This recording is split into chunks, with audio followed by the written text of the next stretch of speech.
So ఏంటంటే numerology మీద బాగా నమ్మకమా? నేను శివుడి కాల్బరి భక్తుని సార్.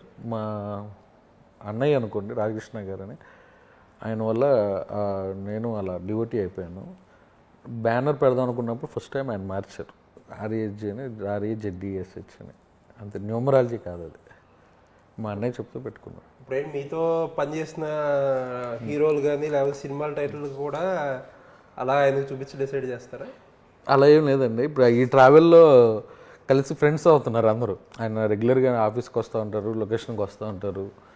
సామజవర్గంలో చిన్న క్యారెక్టర్ చేశారు. ఆ టైంలో ఏంటి పరిచయాలు అవుతాయి కదండి. ఆ పరిచయం అయినప్పుడు ఎవరైనా బిలీవ్ అయితే వాళ్ళు ట్రావెల్ అవుతున్నారు. ఏంటి ఆయన ఎలా పెడతారు? ఇది ఆయన న్యూమరాలజీ ఆయన కాదండి, షో భక్తుడు చెప్పాయి కదా సార్. ఈ స్టిల్ పేర్లు మార్చడం ఏంటి? నాకు చెప్పారు, నేను మార్చుకున్నాను సార్. ఆయన ఎవరి పేరు మార్చారు ఏంటి అంటున్నా? ఎవరి పేరు మార్చలేదే. స్పెల్లింగ్ ఇప్పుడు నేను అనేది జనరల్గా ఇప్పుడు న్యూమరాలజీ ప్రకారం ఏదో మార్చడానికి ఒక బేసిస్ ఉంటుంది కదా, అది ఆయన దేన్ని బట్టి చేస్తారని తెలియదు నాకు అది.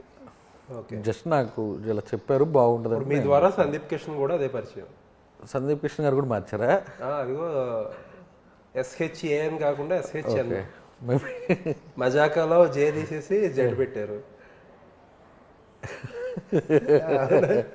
ఫస్ట్ నుంచి మేము అనుకుంది మజాక జడ్డే సార్, ఆయన చెప్పలేదు. ఓకే, సో అన్షు గారిని కంబ్యాక్ చేస్తున్నారు ఈ సినిమాలో. అవును. ఓకే, ముందు అంజలా జవేరి గారు అని అనుకున్నారంట. అనుకున్నారు సార్, 2-3 పేర్లు అనుకున్నారు. తర్వాత అన్షు అనుకుని డైరెక్టర్ ప్రసన్న గారు వాళ్ళు మాట్లాడి నేరేషన్ అది ఇచ్చారు. ఓకే, అలా ప్రాజెక్ట్లో ఎలా వర్కౌట్ చేశారు? ఆవిడ ఆల్మోస్ట్ అబ్రాడ్లో సెటిల్ అయిపోయారు కదా. అవునండి, ఇక్కడ కార్తీక్ అని అమ్మాయిది చూస్తూ ఉన్నారు ఇన్స్టాగ్రామ్లో. ప్రసన్న టచ్లోకి వెళ్తే ప్రసన్నకి అన్షు చెప్పినట్టుంది పలానా కార్తీక్ అని. అలా పట్టుకుని అమ్మాయి జూమ్ కాల్లో నేరేషన్ అది ఉంది. తర్వాత ఓకే అయిపోయింది. ఇప్పుడు ఒకేసారి షూట్ చేశారా డేస్? అని ఎన్ని డేస్ ఆవిడది మొత్తం? ఆవిడది 20-25 days వచ్చి ఉంటాడు. ఒకేసారి చేయలేదు. ఒకేసారి ఎలా చేస్తుంది సార్? హైదరాబాద్లో కొన్ని చేసాం, వైజాగ్లో కొన్ని చేసాం. మరి ఆవిడకి ఎలాగ కమ్యూట్ అవన్నీ మనం చూసుకోవాల్సిందేనా? ఇప్పుడు ఆవిడ ఇల్లు రావడానికి అవన్నీ మనం ప్రొడ్యూసర్ చూసుకోవాల్సిందేనా? అదంతా ఆఫ్ ద కెమెరా చెప్తా sir. She is very comfort అండి, చాలా రీజనబుల్గా చేసి పెట్టింది నాకు. ఓకే, మీరు అడిగే క్వశ్చన్లు ఉంటుంది sir. Comfort of the camera రెండు ఒక చోట ఉండవండి. అంత కంఫర్ట్ ఉంటే ఆఫ్ ది కెమెరా చెప్పాల్సిన అవసరం ఉండదు. ఇది చిన్న సినిమా అని రిక్వెస్ట్ చేస్తే ఆ అమ్మాయి లండన్ నుంచి టికెట్లు వేసుకుని బాంబే వరకు మమ్మల్ని పెట్టుకోమని చెప్పింది. ఓకేనా? ఇప్పుడు హ్యాపీయా? ఇది చెప్పడానికి మరి ఆఫ్ ది కెమెరా ఎందుకు ఇవన్నీ చెప్పకూడదు కదా. ఓకే, సో ఇంకా ఏంటి సార్ సినిమాలో, అంటే లాస్ట్ సినిమా కొద్దిగా డిసప్పాయింట్ చేసింది మిమ్మల్ని. ఏంటి ఈసారి ఏమనిపిస్తుంది మీ గట్ ఫీలింగ్? డెఫినెట్గా మంచి సినిమా తీసాం. ఎంటర్టైన్మెంట్ అనేది ఎప్పుడు పే చేస్తానే హోప్ ఉంది. మంచి ఎమోషను, ఎంటర్టైన్మెంట్ థియేటర్లో నవ్వుకుంటూ హ్యాపీగా బయటకు వెళ్ళాలి సార్. అదే కాన్సెప్ట్ మజాక. ఓకే, సో ప్రీవియస్ సినిమాలు ఇప్పుడు సామజవర్గంలో కానీ ఇప్పుడు భైరవ్ కోన్ కానీ హిట్ అని అనిపించుకున్నారు. కాకపోతే చివరికి వాటి సాటిస్ఫాక్షన్ ప్రకారం మీకు రెవెన్యూ వచ్చింది అనుకుంటున్నారా? నాకు రెవెన్యూ అంటే నాన్ థియేటర్కల్లా థియేటర్కల్ విష్ణు గారి కెరీర్లో హైయెస్ట్ అండి ఆ సినిమా. భైరవ్ కోన్ సందీప్ గారి కెరీర్లో హైయెస్ట్ అండి. I'm very satisfy. కొంతమంది మీడియా వాళ్ళు ఒక హీరో ఎదుగుతున్నాడని మరి సందీప్ నేను తొక్కడానికి ట్రై చేస్తున్నారని తెలియట్లా. ఇది 3వ question. Bhairav cone distributor class వచ్చింది. ఏ డిస్ట్రిబ్యూటర్కి భైరవ్ వచ్చినాయి సాటిస్ఫై అయ్యారు? సాటిస్ఫై. అప్పటికి అది బెస్ట్ ఫిగర్లు కదండి. ఇప్పుడు ఆ ఫిగర్లను టార్గెట్ చేసి దాని మీద ఎక్కువ ఈజీ మోస్తుందని హోప్తో ఉన్నాను. ఓకే, సో ఏంటంటే లాస్ట్ బచ్చలు మళ్ళీ ఏంటి మీ అనాలిసిస్ ఏంటి? ఎక్కడ తేడా జరిగింది అనుకుంటున్నారు? ఎగ్జిక్యూషన్లో ప్రాబ్లం జరిగిందేమో అనుకుంటున్నాను సార్. ఇప్పటికీ నాకు నచ్చింది కదా అది. ఆడియన్కి ఎమోషన్గా కనెక్ట్ చేయలేకపోయినామో అనుకుంటున్నాను. ప్రాబ్లం అయితే జరిగింది. ఒక 4-5 రోజులు బాధపడ్డాను బాగా. అంటే బాగా ఇష్టపడి ఒక కొత్త సినిమా తీస్తున్నా అనే మోజులో ఆ సినిమా చేశాను సార్ హానెస్ట్గా.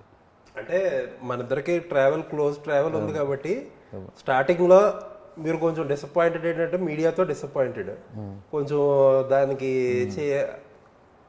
మీడియా ప్రమోట్ అంటే సినిమా తర్వాత సినిమా మీడియా రాసిన దాంతో మీరు సాటిస్ఫైడ్గా లేరు. ఇప్పుడు ఈ రోజుకి ఎగ్జిక్యూషన్ ప్రాబ్లం అంటున్నారు. ఏంటి అనాలిసిస్ ఎలా వచ్చింది? అంటే ఒక కొత్త సినిమా తీసినప్పుడు మీడియా డెఫినెట్గా సపోర్ట్ చేస్తా అనుకున్నా. ఆ సినిమా కొంచెం డిసప్పాయింట్ అయ్యాను సార్. అంటే తర్వాత రియలైజ్ అయిందంటే నువ్వు తప్పు సినిమా తీసి మీడియా వాళ్ళు సపోర్ట్ చేయలేదు అంటున్నావు అని రియలైజ్ అయ్యాను. సో అదే ప్రాబ్లం అంటారు, ఎగ్జిక్యూషన్ ప్రాబ్లం. ఎమోషన్ కనెక్ట్ అవ్వలేదు. ఎలా మిస్ అయ్యారు అంటే ఆ సినిమా మీకు కోర్ పాయింట్ లాస్ట్ లో హీరో చనిపోతాడు అనేది మీకు సినిమా థియేటర్ బయటకు వెళ్ళేటప్పుడు బాగా ఎమోషనల్ గా చేయాల్సిన ఇష్యూ. అవును. కాకపోతే దానికి అక్కడ అంత పండాల్సినంత పండలేదు. అవును.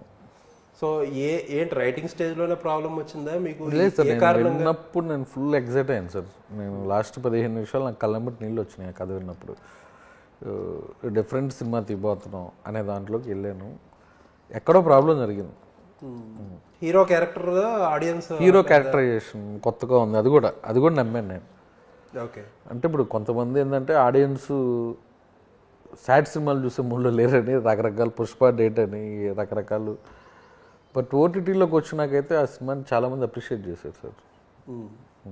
మరి థియేటర్లో చూసే ఆడియన్స్ వేరు, ఓటీటీలో చూసే ఆడియన్స్ వేరు ఉన్నారో తెలియట్లేదు. అది తెలుసుకోవాలి కదా మీరు. తెలియట్లేదు అట్లా. లేదండి, ఇప్పుడు తెలుసుకుంటా సార్, లెర్నింగ్ ప్రాసెస్. అంటే ఓటీటీలో చూసే ఆడియన్స్ వాడికి ఏముంటది, ఎప్పుడో కొన్న సినిమా అది, ఐ మీన్ సబ్స్క్రిప్షన్. అవును. దాన్ని అంత క్రిటికల్ గా చూడాల్సిన అవసరం ఏముందంటారు? మామూలుగా ఏదో అక్కడక్కడ బోర్ కొడితే ఫాస్ట్ ఫార్వర్డ్ చేసేసుకుంటే అలా టక్ టక్ టక్ అని చూసేస్తారు. మేబీ దాని ఎఫెక్ట్ ఏమో కదా. మేబీ తెలియదు. 2.5 గంట సినిమా చుట్టూ ఒక ఎత్తు, ఆపుకుంటూ చుట్టూ ఒక ఎత్తు. అందరూ ఆపే చూస్తారని మీరు అనుకుంటున్నారా? ఆపి అంటే సార్ కాదు. ఇంకొకటి ఏంటంటే ప్రొడ్యూసర్లు, నాకు తెలిసిన వరకు చాలా మంది ప్రొడ్యూసర్లు, ఇప్పుడు నేనే ఉన్నా, మీకు మీ సినిమా ఒకటి చూసా, మీకు ఫస్ట్ 10 రోజుల్లో నేను ఫోన్ చేశాను అనుకోండి రిలీజ్ అప్పుడు, బాగుంటే ఫోన్ చేస్తా, బాగోపోతే ఫోన్ చేయను. మీకేమో బాగున్న వాళ్ళే ఫోన్లు చేస్తున్నారేమో మీకు ఓటీటీలో కూడా. దాంతో ఏంటంటే మీరు బాగాలేదని ఎవడో అంటలేదు, మనకి తెలిసిన వాళ్ళు ఎవరని, అందుకని అందరికీ నచ్చిందని అనుకుంటున్నారేమో మీరు. సో మీ ఒపీనియన్ నా ఒపీనియన్ అనుకుంటున్నాను. నా ఒపీనియన్ చెప్పడానికి ఇంటర్వ్యూ సార్, మీ ఒపీనియన్స్ చెప్పాలి. అంటే మీరు సీనియర్ కదా సార్ నాకంటే. ఆరో సినిమా మీరు నాలుగు ప్రొడ్యూసర్లు సినిమా చూడడంలో సీనియర్, సినిమా చేయడంలో ఎప్పుడు మీరు మాకంటే ఒక మెట్టు పైన నేర్చుకుంటున్నాను సార్. ఇంకా టైం పడుతుంది సార్. ఎప్పుడు సినిమా తీసేవాడు, సినిమా మీద డబ్బులు చేసుకునేవాడు, డబ్బులు పోగొట్టుకునేవాడు ఎప్పుడో గొప్పడు, అంతే కదా. ఇప్పుడు బచ్చల మళ్ళీ పోయింది సినిమా, డబ్బులు పోయినాయి, ఏం చేశారు మీరు? వీళ్ళు రియల్ ఎస్టేట్ చేసుకోవాలి, మళ్ళీ వచ్చి ఇక్కడ సినిమా ఎక్కడైనా ఎత్తుకుంటున్నారు. సో ఆబ్వియస్లీ మాకంటే మీరే సీనియర్లు, మీరే గొప్పలు. నేర్చుకుంటున్నాను అంటున్నా. టైం పడుతుంది సార్. ఇంకా ఒకేసారి పుట్టగానే నడవలేం కదా. మీరు పుట్టిన వెంటనే నడవాలి, అది మీ మీద ఎక్స్పెక్టేషన్స్. అయ్యో బాబోయ్, అంటే లేకపోతే వరుసగా తీసే ఇది కదా, అంటే ప్రొడ్యూసర్లు కదా, మీరు ఇచ్చి గమ్ము నేర్చుకుంటే కొంచెం నేర్చుకుంటా సార్. ఇది ఉంటుంది. ఒక్కో సినిమాకి ఒక్కొక్క లెర్నింగ్ ఎక్స్పీరియన్స్ వస్తూ ఉంటుంది కదా, ఇక్కడ నేర్చుకుంటా.